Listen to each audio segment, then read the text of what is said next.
questions about Arataki Itto. Oh, him again. Sure, I have answers. We've already done some investigating for the Tenryou Commission. But first, do you have enough Moro to cover the fee? I've heard all about your travels. After everything you've been through, I'm sure you understand the way these sorts of things work. How much more are we talking about here? A one-off payment of 397,000 Mora, up front. Plus a further 5% of your Adventures Guild remuneration as my commission, if Arataki Itto is successfully caught and brought to justice. Whoa! That's crazy expensive! How did you even come up with the price that high? Hold on. I wasn't finished. It just so happens the initial fee has already been paid in full by the Tenryou Commission. All you'll need to pay is the small commission fee. And, as for that amount, I'll settle things with the Adventures Guild once we have Itto. So, from the way I see it, you guys are getting a pretty nice deal. Now then, to give you the full picture in this case, we must first recount a well-known Inazuman fairy tale. A long, long time ago, in a village lost to time, there lived a crimson Oni and a blue Oni. They were the best of friends. The crimson Oni looked fierce, but was gentle like the humans. The blue Oni looked human, but was reclusive, like an Oni. The crimson Oni wished to befriend the humans, but they were scared and threw beans at him whenever he came near.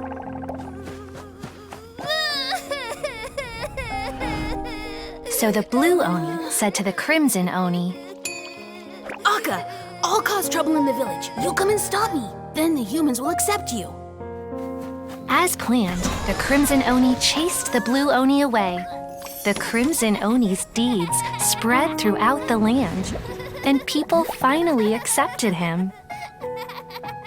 But when the crimson Oni went to tell the blue Oni the good news, he was gone and left only a letter behind. I went traveling. Don't come find me or they'll treat you as a naughty little Oni. But don't worry about me. No matter where I go, we'll always be friends.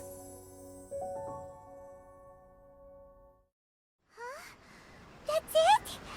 What about the little blue Oni? Whatever happened to him? I suppose the blue Oni simply disappeared, never to be seen again. Only the crimson Oni remain now. But the blue Oni was just an innocent little kid! Of course it does. Otherwise, I wouldn't go through all the trouble of telling it. One interpretation is that the story is actually broadly based on historical events and that Arataki Itto is, in fact, a descendant of the Crimson Oni. What I'm trying to tell you is that the Oni have sacrificed a lot in the past in order to finally integrate themselves into human society. But there are still some volatile personality traits in the Oni bloodline. Every generation of Oni inherits these traits. So while Arataki Itto has never been known to commit a wrongful act in the past, can we ever completely rule out the possibility of him one day allowing this side of him to take over? But how could he do that? After the blue Oni's sacrifice? That would be such a betrayal! That's a very old story.